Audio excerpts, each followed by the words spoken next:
নমস্কার, আমি জয়ন্তী। আবার একটা নতুন রেসিপিতে আপনাদের সবাইকে স্বাগত।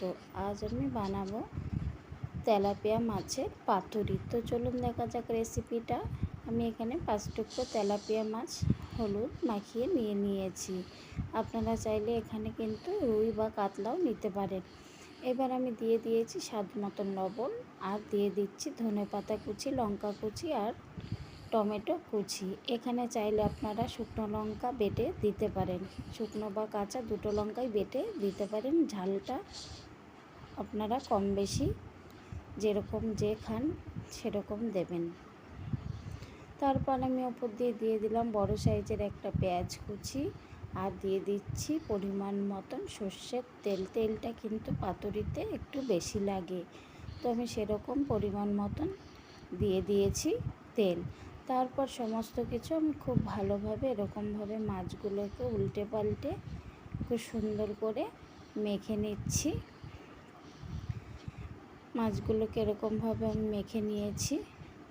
আর তারপর আমি একটা কলা পাতাতে মাছগুলোকে একটা একটা করে দিয়ে দিয়েছি, আর ওপর দিয়ে দিয়েছি একটা কাঁচা লঙ্কা আর কাঁচা সর্ষের তেল। আমি কলা পাতাটা একটা প্লেটে বসিয়ে নিয়েছি, কিন্তু আপনারাও নেবেন, না হলে ছিঁড়ে যেতে পারে।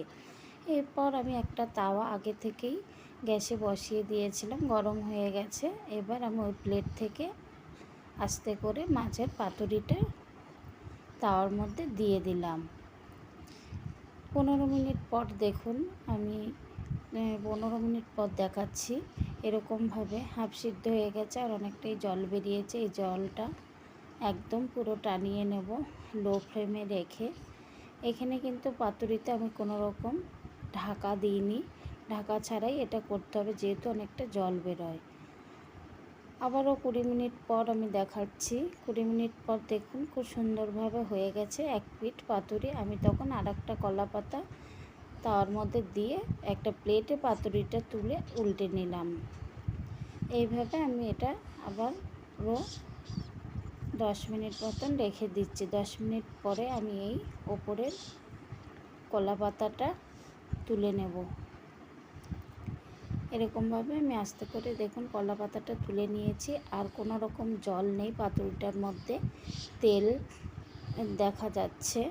তো এবার আমি পাতুরির গ্যাসটা অফ করে দিচ্ছি। আমার পাতুরি পুরো রেডি। গরম গরম ভাতে পুরো এরকম একটা পাতুরি থাকলে আর কিছুই লাগবে না।